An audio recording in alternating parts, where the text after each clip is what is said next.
El Señor esté con ustedes. Con el Espíritu. Lectura del Santo Evangelio según San Mateo.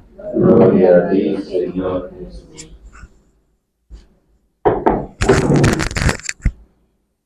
En aquel tiempo, cuando llegó Jesús a la región de Cesarea de Filipo, hizo esta pregunta a sus discípulos: ¿Quién dice la gente que es el Hijo del Hombre? Ellos le respondieron: unos dicen que eres Juan el Bautista, otros que Elías, otros que Jeremías o alguno de los profetas. Luego les preguntó: ¿y ustedes quién dicen que soy yo? Simón Pedro tomó la palabra y le dijo: tú eres el Mesías, el Hijo de Dios vivo. Jesús le dijo entonces: dichoso tú, Simón, hijo de Juan, porque esto no te lo ha revelado ningún hombre, sino mi Padre que está en los cielos. Y yo te digo, tú eres Pedro, y sobre esta piedra edificaré mi iglesia. Los poderes del infierno no prevalecerán sobre ella. Yo te daré las llaves del reino de los cielos.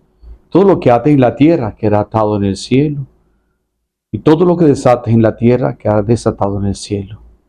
Y les ordenó a sus discípulos que no dijeran a nadie que él era el Mesías. Palabra del Señor. Gloria a ti, Señor Jesús. Por la proclamación del Santo Evangelio se perdonen nuestros pecados. Amén. Bendecimos al Señor que nuevamente nos reúne para compartir con ustedes la palabra, este momento especial de reflexión, de oración con el Señor. Qué hermoso que podamos dejarnos llenar por este mensaje bonito que siempre quiere, pues, primero crear en nosotros esa seguridad de su enseñanza, de lo que el Señor ha hecho, de lo que el Señor ha fundado como su iglesia, y que nosotros pues sepamos en qué tenemos que apoyarnos en la vida espiritual, en la vida humana. Y por eso hoy pues nos regala este mensaje que nos ayuda a crecer, porque uno crece siempre al lado del otro. Siempre uno se da cuenta de sus virtudes cuando está compartiendo con los demás. Solo pues difícilmente, pero cuando comparte con los demás puede darse cuenta de sus cualidades, también de sus efectos, y puede pues experimentar lo hermoso que es vivir, compartir la vida, darnos al otro. Jesús, en esa sintonía de compartir con sus apóstoles, de enseñarles, quiere hablarles a ellos de algo muy hermoso, y es precisamente hoy cuando este relato de el Evangelio de San Mateo capítulo 16, que ojalá lo aprendiéramos, lo meditáramos y lo diéramos en nuestras catequesis, que hace mucha falta. Muchas personas todavía dicen: yo no sé cuál es la iglesia verdadera, hay tantos credos, hay tantas religiones en el mundo que pareciera que nos confunden. Nosotros los cristianos católicos estamos claros lo que el Señor dijo, y es lo que hoy vamos a reflexionar en este texto del Evangelio. Nuestra iglesia se sustenta en Pedro. Cristo funda la iglesia en Pedro. Nosotros obedecemos como cristianos católicos a lo que el Señor quiso, y es precisamente que su iglesia esté sobre la roca, puesta sobre la roca viva, que es Pedro.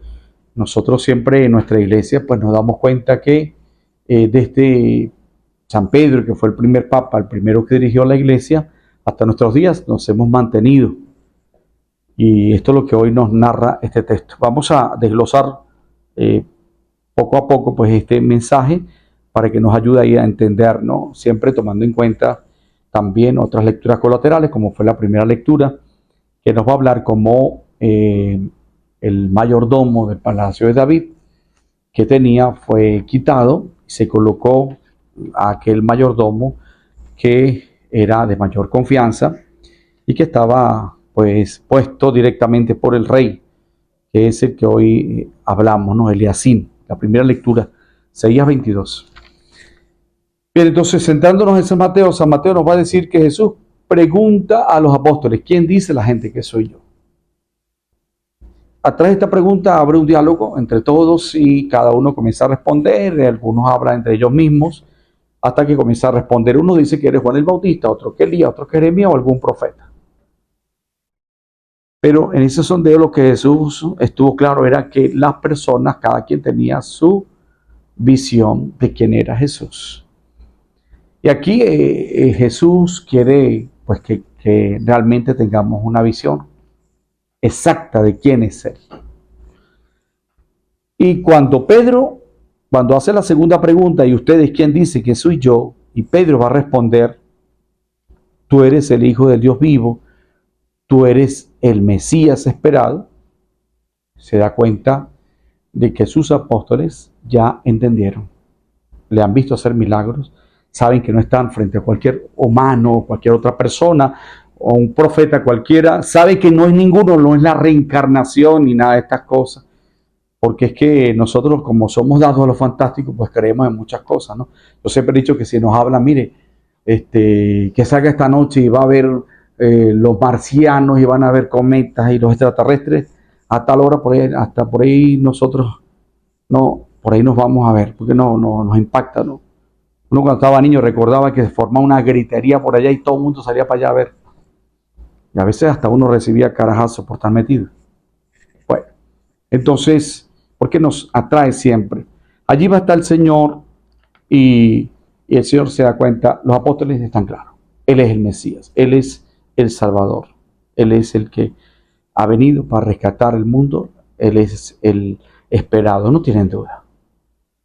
Y a partir de esto, de esta afirmación que da el apóstol, Jesús va a decirle, dichoso tú, Simón, hijo de Juan, porque esto no te lo ha revelado ningún hombre, esto es de Dios. Como la enseñanza que Él da, como el Evangelio, como lo que Él quiere hacer, que es fundar su iglesia, edificar su iglesia, es decir, construir la iglesia, porque Jesús construye la iglesia en los apóstoles, ¿no? Y directamente la base es Pedro. Esto nosotros estamos claros, tú eres piedra y sobre esta piedra edificaré mi iglesia. Hablamos de una piedra viva, de una piedra de la comunidad, y el Señor allí en esa comunidad establece su enseñanza, establece la doctrina, que es la que va a renovar y a cambiar la vida, y es la que va a iniciarse entonces ya cuando Jesús no está. Nosotros hablamos del nacimiento de la iglesia en Pentecostés, cuando todos reciben la efusión del Espíritu Santo y se le clarifica que esta es el querer de Dios, su iglesia, ¿no? Pero esta de edificar la iglesia, allí está bien clara en este texto bíblico que ojalá lo podamos nosotros meditar, memorizar. Sigo enfatizando Mateo capítulo 16. Bien, y Jesús dice esto porque es que Pedro está asistido por el Espíritu Santo, sus seguidores están asistidos por el Espíritu Santo, es con el poder de Dios, y entonces ya no van a actuar por cuenta propia, van en nombre de Cristo. Y aquí esto es necesario y bonito que nosotros podamos entender. El Señor a sus hijos, a sus seguidores, les regala el Espíritu Santo, comienzan a vivir una vida distinta porque están viendo la obra, los milagros, están viendo su acción en el mundo, están viendo a Jesús mostrando su poder, el poder divino, el poder que no lo hace cualquier cosa. ¿Por qué Pedro? Es la interrogante. ¿Por qué Pedro es la cabeza? ¿Por qué Pedro, el Señor elige a Pedro? Porque sencillamente Pedro era el líder del grupo. Por eso el Señor tenía que colocar a alguien al frente. Vayámonos entonces, como les decía, al texto anterior, al profeta Isaías capítulo 22, versos 19 al 23, y va a decir que el mayordomo del palacio de David va a ser el nuevo, va a ser el Mesías. Dice, y él será como padre para todos los habitantes de Jerusalén y la casa de Judá. Pondré la llave del palacio de David sobre su hombro. Cuando nosotros hablamos de Cristo, Cristo va a ser el rey, ya no va a ser David, va a ser el rey. Ese palacio ya no va a ser una construcción, no, va a ser la iglesia donde tiene como sostén, como pilar fundamental que va a ser Pedro. Pedro va a ser el que recibe del Señor la autoridad, la potestad para que dirija la iglesia. Por eso, desde el primer momento, la iglesia, cuando nace la iglesia, comienza a hacer concilios para clarificar sobre doctrinas, para clarificar cuál era la verdadera enseñanza. ¿Por qué? Porque recordamos que Pedro es el que recibe toda la autoridad y él va a resolver varias disputas que va a suscitarse sobre todo con los judíos, porque los judíos querían que se implantaran en la fe cristiana, aquellos judíos convertidos, querían que se implantaran en la fe cristiana las leyes judías. Y no es así, no.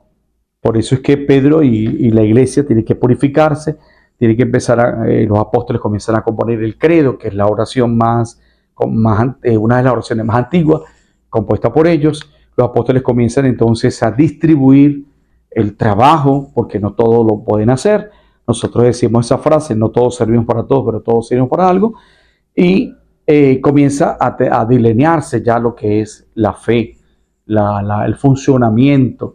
Nosotros lo hemos visto en la palabra de Dios, cuando eligen a 7 diáconos para que se encarguen de las viudas y ellos se encarguen de la predicación, comienzan a predicar, a enseñar en las comunidades y comienzan las conversiones hacia la fe cristiana, hacia Cristo. Y esas conversiones iban acompañadas del bautizo. Por eso nosotros recordamos esto, que los apóstoles bautizaban la familia. Pablo bautizaba la familia y eso están hechos los apóstoles. Por eso si usted y yo queremos conocer un poco de cómo nace la iglesia, cómo se desarrolla la iglesia, cómo se expande la iglesia, tenemos que ir a Hechos de los Apóstoles. Allí está escrito, ¿no? Tenemos que ir inclusive a la misma historia para ver cómo la iglesia en Antioquía, en Alejandría, que va a comenzar a funcionar, luego pasa hacia Roma para llegar entonces a mantenerse allí, porque esos imperios cayeron. Y cuando cae el imperio romano se mantiene.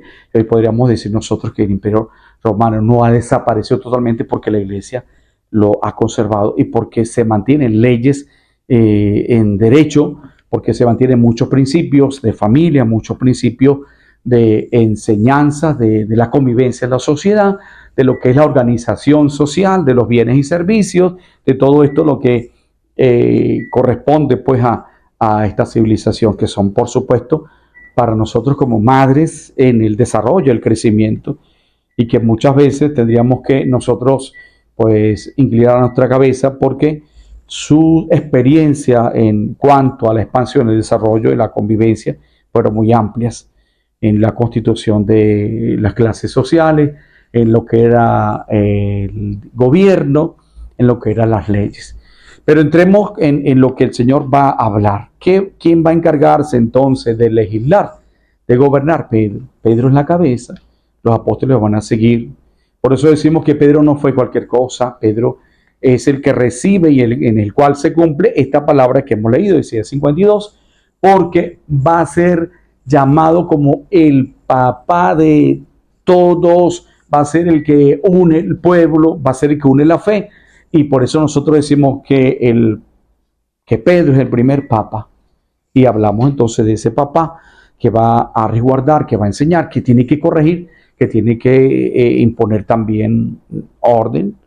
Y Pedro va a cumplir esta misión. Por eso nuestra iglesia está fundada en Pedro. La iglesia que Cristo quiso que se hiciera con él, después de él, está allí edificada en Pedro. Y es lo más hermoso. Nosotros somos la iglesia que el Señor le dijo a Pedro: tú eres Pedro y sobre esta piedra edificaré mi iglesia y los poderes del infierno no prevalecerán contra ella. Ha sido atacada, sí, por mucho tiempo. La misma Biblia, ¿no? Han querido quemar los originales. El que quiera saber, pues está todos los papiros están en el Vaticano, custodiado. Los últimos encuentros de escritos de la Biblia son del profeta Isaías de 1948, que se encontraba en Qumran, y también están los papiros originales. Entonces, ver un poco cómo nuestra iglesia tiene unos testimonios arquitectónicos del primer siglo, segundo siglo, octavo siglo, que nos van a decir que no es que nosotros venimos, que nos dividimos o que alguien por allá comenzó a interpretar la Biblia a su manera y fundó su iglesia. Nosotros la iglesia que ha permanecido. Lo más hermoso de esto es que Jesús puso a uno como cabeza y no fue que cada apóstol interprete la Biblia a su manera, edifique, haga usted iglesia, predique lo que usted predique a su manera, sino que todos iban en una sola línea, porque eso es la fe que Cristo, ¿no? Por eso nosotros recordamos Marcos 16:15, quien crea y se bautice se salvará, quien no cree y no se bautice se condenará.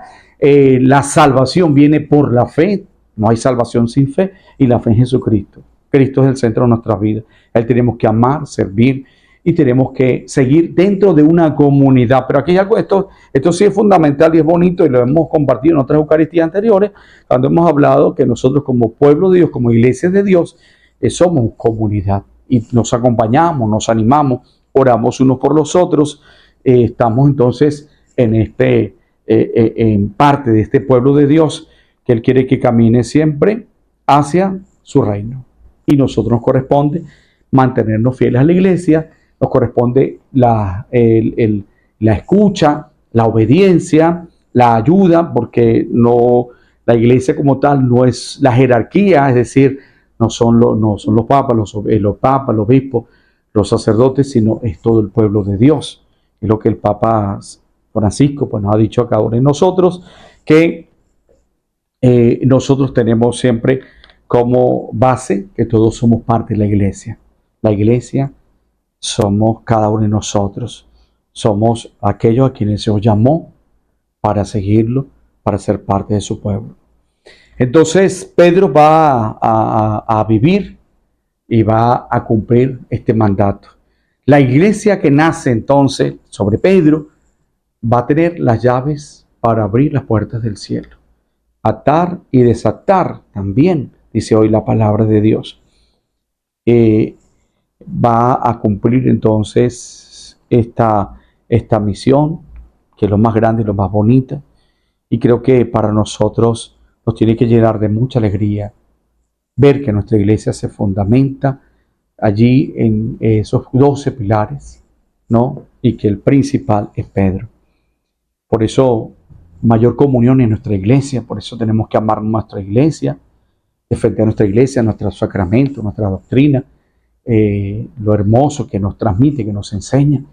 A mí me ha impresionado muchísimo de personas que han dicho, yo no sabía que en la iglesia existe retiro para parejas, no sabía que en la iglesia existe un movimiento que trabaja con las mujeres, por ejemplo, que han sufrido, hombres que han sufrido también el flagelo del aborto y que está acompañando y está ayudando y está animando para que jóvenes no caigan en esto, otras personas o quien haya incurrido pues pueda encontrar el perdón de Dios, la gracia de Dios y sanar estas cosas que ha pasado en su vida que son bastante fuertes, porque cuando una mujer pues entra en esta situación queda como una marca y hay que pedir mucho a Dios.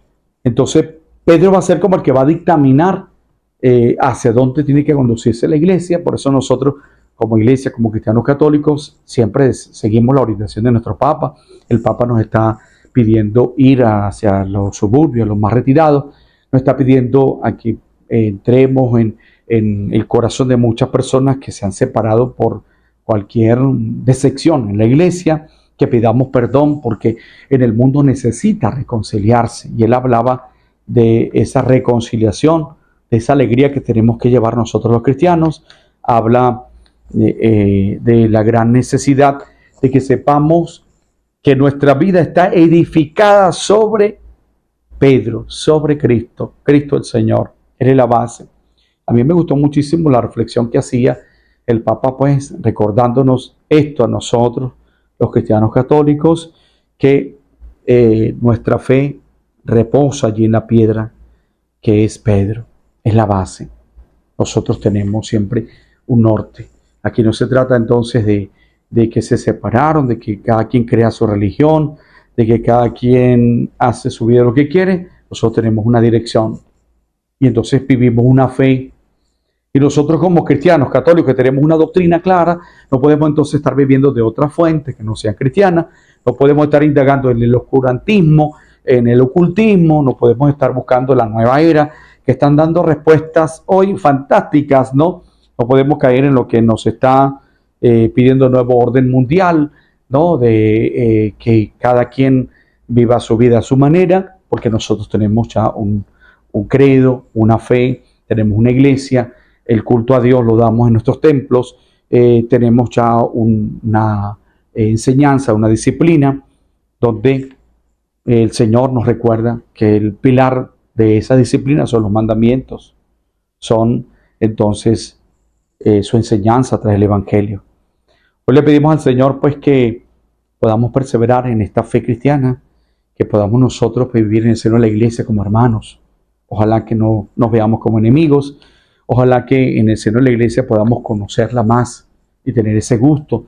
Por eso decía que hay que revisar en nuestras catequesis, revisar qué aprenden nuestros niños, porque entre las cosas que nos preocupa, y ojalá que los que sean catequistas, los que dirigen, los líderes en nuestras comunidades recuerden esto, que no podemos dejar de formar a los niños en la fe, porque la generación adulta pasa y viene esta generación de relevo. Y si no hay adoración por parte de los niños, ¿quiénes van a adorar mañana? Si no hay ese respeto por la autoridad de la iglesia, por los ministros, ¿quiénes la van a respetar y quiénes la van a defender?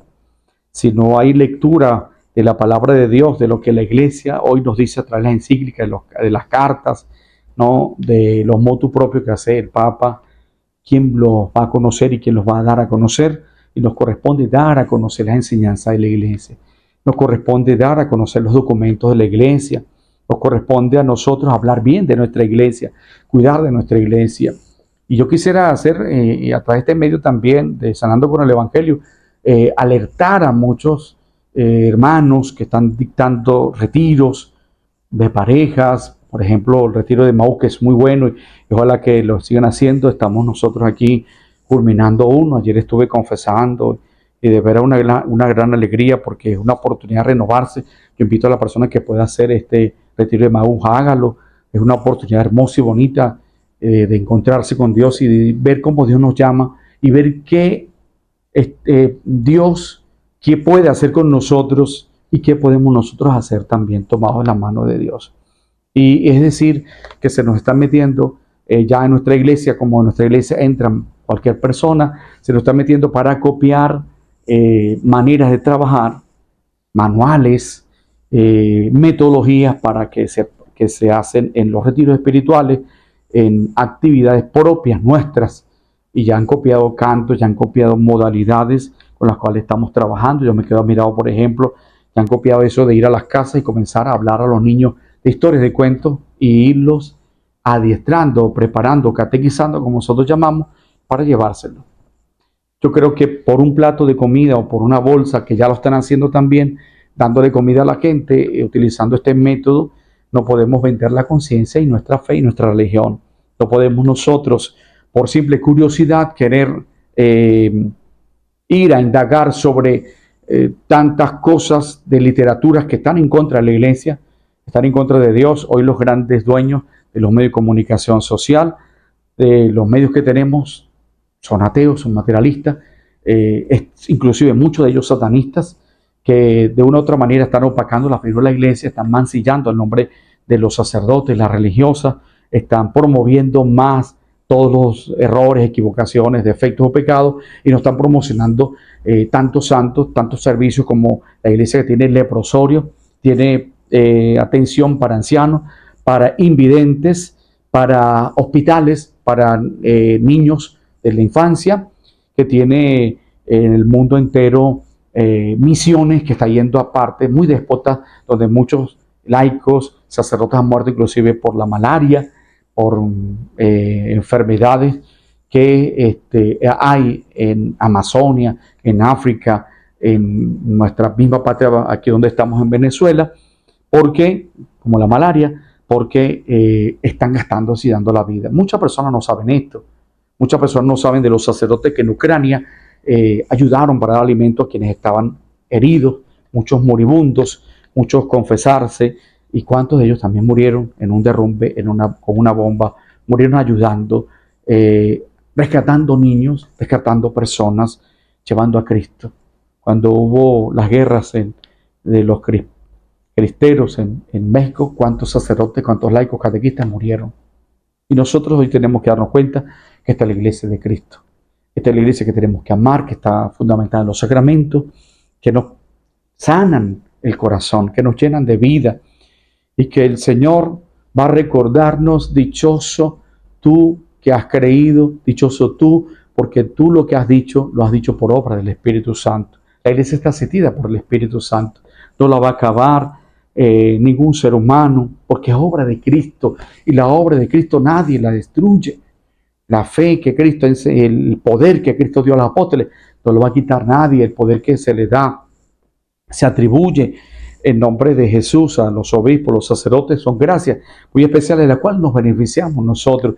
La palabra que proclamamos, que la iglesia custodia ha defendido porque se ha querido dañar, destruir lo que tenemos, nos llena a nosotros de gran fuerza, de esperanza. Amemos cada día más nuestra iglesia, defendamos nuestra fe, nuestros sacerdotes, nuestros papas, los escritos, entremos en esa buena comunión como iglesia, ayudémonos en las comunidades, que muchas veces en las mismas comunidades, en vez de tratarnos como hermanos, nos tratamos como contrarios, enemigos.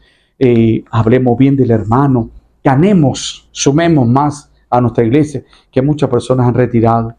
Sumemos más hermanos, promovamos esa unidad en nuestra iglesia, la unidad, el amor que es tan necesario, al igual que tenemos que promover el amor y la unidad en nuestros hogares, en nuestra familia, el estar unidos, el amarnos más, el que juntos podamos construir un mejor destino, una mejor vida, un mejor futuro como familia, el que juntos nos ayudemos a crecer en la santidad para vivir como hermanos, para vivir formando parte de este pueblo de Dios. Que el Señor nos acompañe, que el Señor nos siga bendiciendo, dándonos siempre su fuerza, su luz, nos abrace con su amor y misericordia, esté siempre en nuestras mentes y en nuestros corazones. El Señor nos bendiga y nos guarde en el nombre del Padre, del Hijo y del Espíritu Santo. Amén.